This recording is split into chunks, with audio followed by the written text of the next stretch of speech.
Hi, Chris Geller here again, back with Nickel Trinity Consulting Systems, and now we're going to the knee.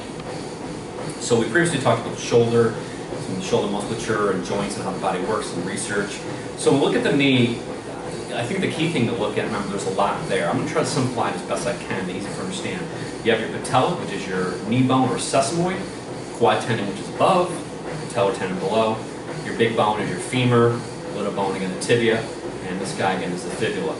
When you look at supportive structure, when I say supportive that help out, think about providing support laterally and medially. So again, medially you have the MCL, stands for medial collateral ligament.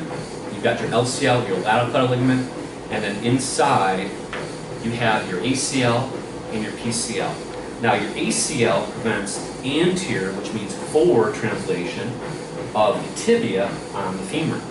The PCL prevents posterior translation of the tibia on the femur.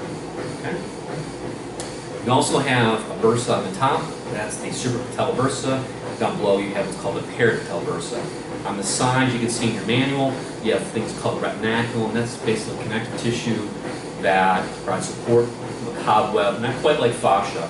But inside the knee joint, if you look inside the knee joint here, you can see there's meniscus. The meniscus are basically cartilaginous structures to absorb stress. So every time you come down, walking, jumping, running, the meniscus absorbs stress. And on the inside, that stands for the medial meniscus, and on the outside is the lateral.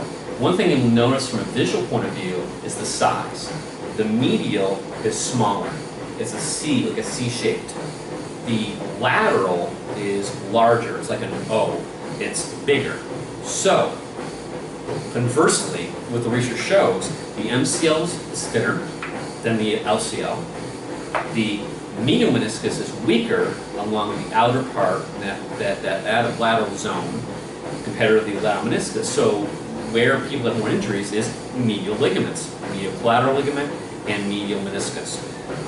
You'll see in the manual there's a lot of different types of tears. There's about 8 tears that are in there. I'm not going to go through those today. But if you have an understanding of basically where these things are, you can see a little about structure and function. The other thing too I want to talk about briefly is just biomechanics. So this is straight extension. We go from flexion, which means the tibia is here. I'm sorry, the femur is here. This is the tibia. To extension, you can see that the tibia glides up.